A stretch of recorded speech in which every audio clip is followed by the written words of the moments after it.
dynamic, except if that person takes over the organization, and we will fire you if you behave that way around us. If you use the word client around VANDU, it's like, everything kind of stops for a minute. We think, are we going to forgive them, or kind of correct them, or are we going to go after them, or like, because people don't know. You see drug users in other countries, they get jobs, and we see these elite, they call it a drug user group, but the main function is to get 3 or 4 drug users $40,000 a year jobs so they can go out and call all the other drug users clients. And then they call that a drug user group. I'm like, whoa, that wouldn't wash at VANDU. There'd be some sparks, you know what I mean? Things would keep leveling up because people here are used to having a say and having a voice and setting policy. I mean, we have all our battles, but at the end it comes out. We've lasted 12 years, and that alone should be a tremendous. And done some pretty awesome things. Well, if you could only take credit for them. So we go to take credit for anything, and everybody else says they did it. Everybody does. Exactly. It wasn't all those demonstrations we did about overdose deaths that got the injection site going. It's because, you know, Jillian put on lipstick and heels and met with the Minister of Health or something. Like, I don't know. But it's a tough battle then, and it's an awful feeling. And it's hard to prepare people as activists for the terrible emotional problems that you're going to feel when you see everybody else take credit for the work you've done. Or you see fake user groups set up left, right, and center, get tons of funding, and we're over here going, we invented this. We have a relationship with our funder where they've now hired someone to oversee the training.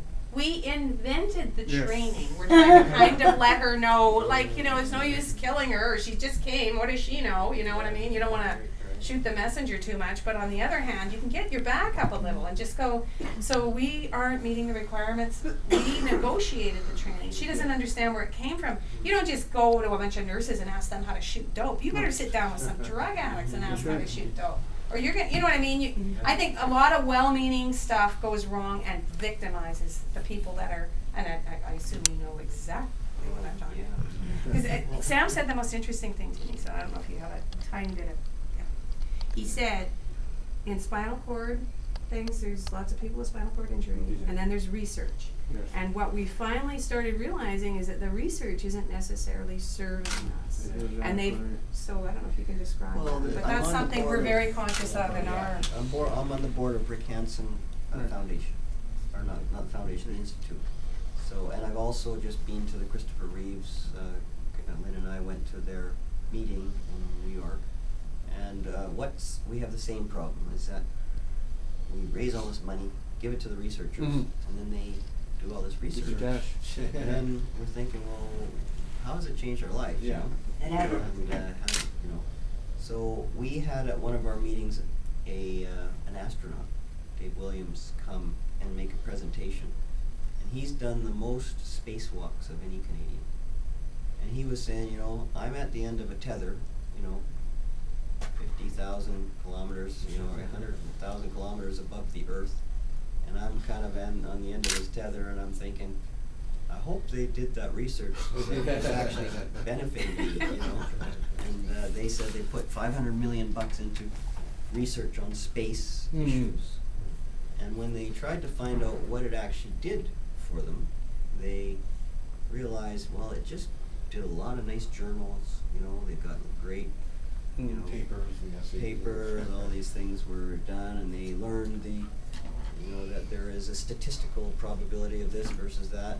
But what does it actually help you when you're on the end of the tether, you know, and who knows what's going to happen? So it's the same issue with spinal cord injury. You know, my bones are falling apart. You know, osteoporosis. All spinal injured people, bones just demineralize and. At a certain point, like I broke my foot the other day, you know, I used to only break my toes, and now I'm breaking my feet. So, you know, then it's your leg, and then your hip, and whatever. So, is anybody actually taking the money we gave them and researching stuff that is going to actually seriously affect my quality of life? That's one of the big topics, sorry to interrupt, that's one of the big topics that goes on here. Okay. There's a lot of people that come in and always want to do research, and it's like, okay, here we go again, another research. You guys are going to research to death, throw us a couple of bucks, and then you're going to disappear. We're not going to hear anything about this research. It's not going to affect us. Not going to instill change. It's just another paper for other academics to read. Right. So, you know, totally. Well, so what the astronauts have is they have 2 committees. Apparently, they have a science committee, make sure science, and then they have a relevancy committee to make sure it's relevant, you know. So it might be good science, but it might not be relevant. Yeah. You have to go through both. So that's kind of an interesting thing. But I did want to just touch on two things, because we're going to have to head out soon. But one of them is alcohol maintenance. You know, that in Ottawa and Toronto they have these pretty good programs that have really helped reduce a person's total intake of alcohol and reduce their the kind of interactions they have with the health system and the justice system.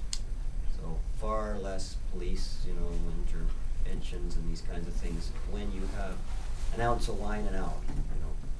So in trying to promote maintenance programs, you know, people still have a hard time with the idea. But here we have a drug that's completely legal. Nothing in our way to prescribe. But there is.